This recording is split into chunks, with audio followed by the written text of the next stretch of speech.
Hi everybody, it's Rick Brewer, the host of the Past Cannot Die podcast. We're a history variety show featuring discussions with some of the nation's top historians and experts in the field, presented in a jargon-free forum that appeals to everyone's historical interest. You can listen to us on iTunes, Google Play, Stitcher Radio, or on our website, thepastcannotdie.com. We're also on Twitter, handle @PastCannotDie. And right now, you're listening to The Past and the Curious with your host, Mick Sullivan.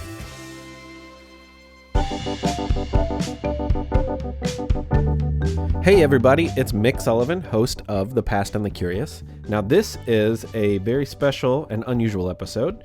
We just released episode 8 a couple days ago.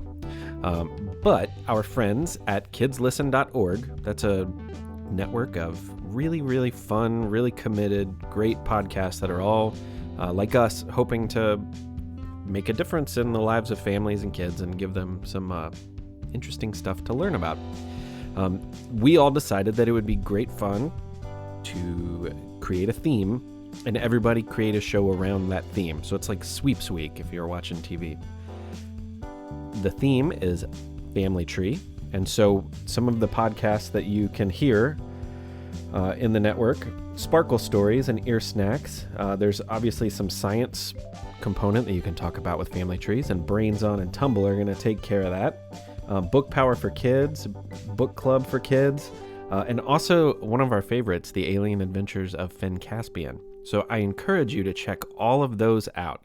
Now, our episode is geared, obviously, towards something a little more historical, and that is going to take the form of an interview, which I've never actually done before, so you get to hear that, with a woman, a friend of mine named Rae Anne Sauer, and she works professionally at a genealogy library. She wears a lot of hats, but that's one thing that she does. So without further ado, here's our special Kids Listen Sweeps episode, Family Trees. Sometimes history can be very difficult to organize in your mind. But I think it's interesting and helpful to try to match events with people who overlapped with any dates. For example, who was living when the Titanic sank in 1912? Who would have read about it in the papers or talked about it at dinner? Well, it was such a momentous event, it's reasonable to think that just about everybody would have. Anyone from outgoing President William Howard Taft to Juliette Gordon-Low, the founder of the Girl Scouts, to Harry Houdini, to someone in your own family tree. They probably all thought about it, conversed about it, or were maybe even personally affected by it. When we think about history, we like to think about people. People are what matters to us, and trying to put ourselves in their shoes makes it easier to imagine and begin to understand the world of the past. And even though most of the billions of people who've walked on this earth before us didn't wind up in a history book, that doesn't mean their experience wasn't meaningful and interesting. We all come from somewhere. We have parents and grandparents and great-grandparents and great-great-grandparents, and as a result, aunts, great-aunts, uncles, cousins, second cousins. It seems like it could go on forever. And it should not be hard to realize that all of these people had stories. All of those people in your family tree saw things you'll never see. They made decisions or had decisions made for them, which in some small way might have affected you. If an ancestor arrived in the United States from another country, that act could have helped determine where you live. Or, more personally, maybe one of your ancestors' profession or passions affected you. I know that's happened with me. It's for these reasons, and many others, that millions of people spend large amounts of time and energy investigating their family tree. Because of the hard work of others preserving and organizing lots of information, it's easier than ever to begin to piece together your own family tree.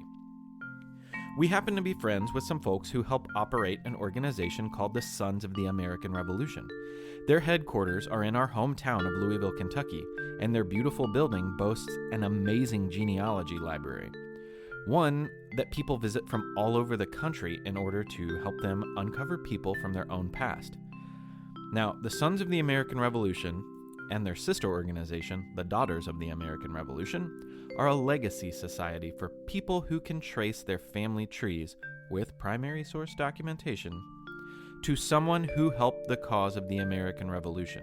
That doesn't have to be a general or someone from a history book, but could be one of the thousands of militia and soldiers, or even a farmer who supplied food. I had a great time talking with Rae Anne Sauer, and my first question was pretty basic. To put together a family tree, where do you start? We always tell people you need to start with yourself.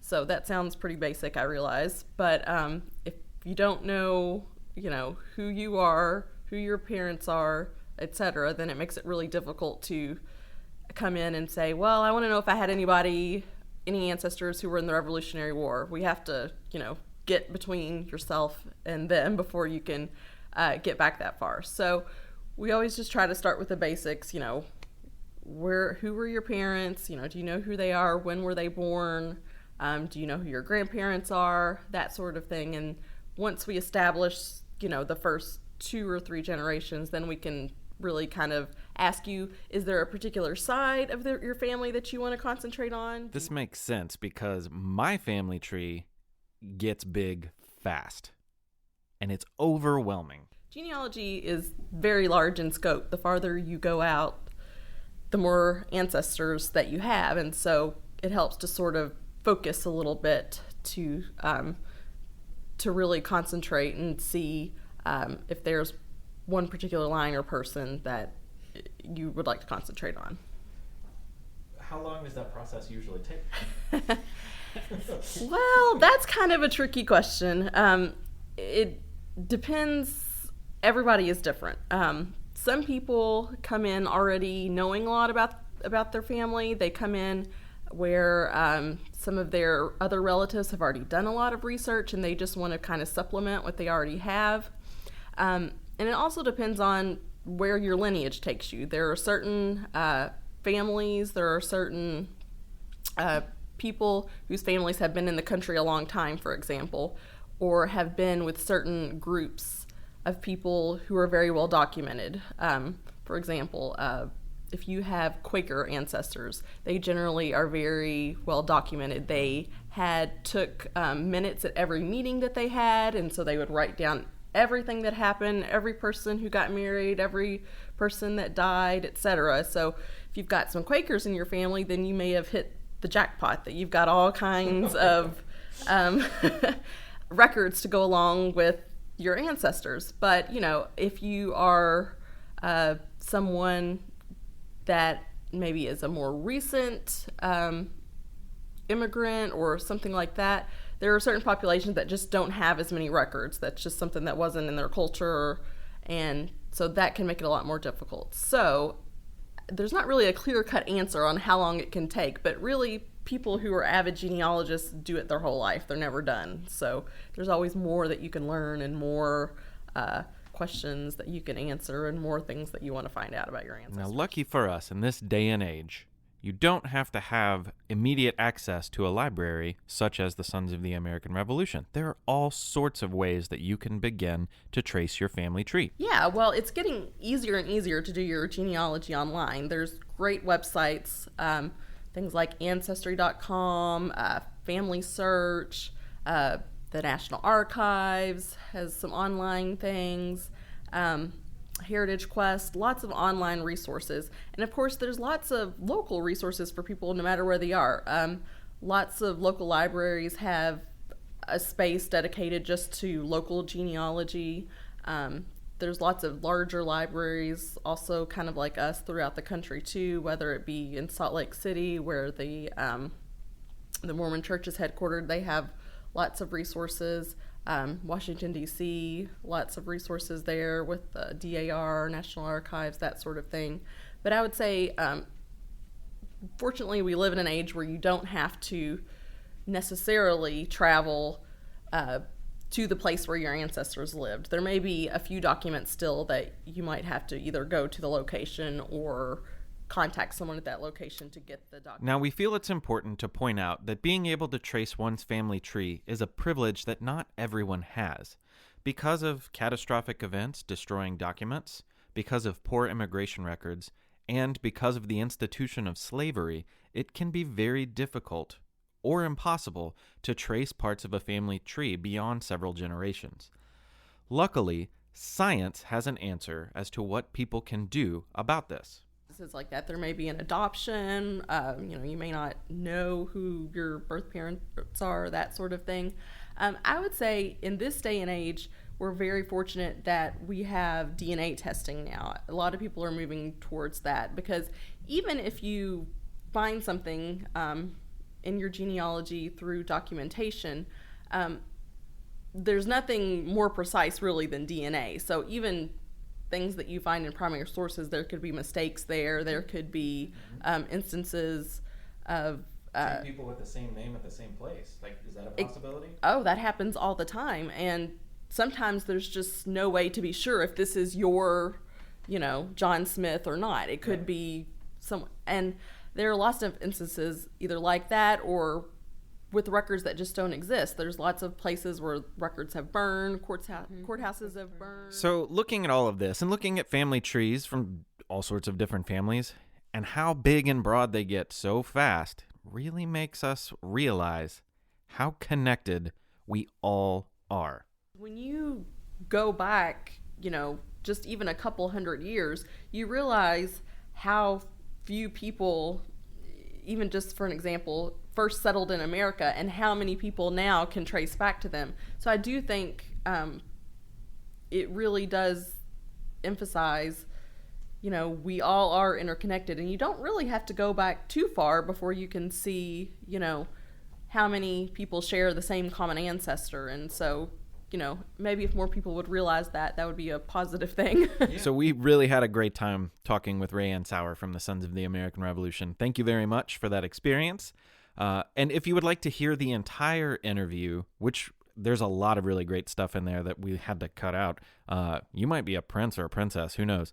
That will be available on our Patreon account for Patreon donors at the $1 level or above. So take advantage of that, right? And if you've ever done any of your own family tree research, your genealogy research, how'd that go? We'd like to know about that experience, especially from a young person. In the interview that we edited out, we do talk about some young people who've done some research themselves, and it's really interesting. So let us know if you've done it.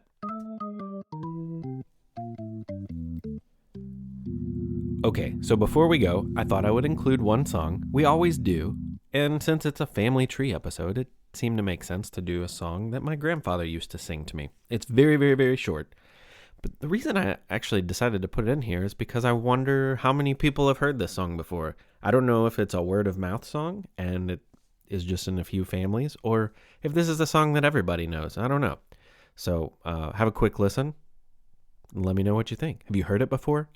Tell us. You can send us an email, hello@thepastandthecurious.com, or you can message us on Facebook or Twitter or Instagram. Either way, we would love to hear from you. Well, I went to Cincinnati and I walked around the block. I walked right into a donut shop, picked up a donut out of the case. I handed the lady a 5-cent piece. She looked at the nickel, she looked at me. She said, "Your money's no good to me. It's got a hole in the middle and it goes straight through." I said, "Lady, there's a hole in your donut too. Thanks for the donut. Bye-bye." Check out kidslisten.org for a complete list of everyone participating in the Family Tree episodes and a complete list of everyone who's in the Kids Listen umbrella. There's some awesome stuff. Go root around. You'll be glad you did. We'll see you or talk to you in May.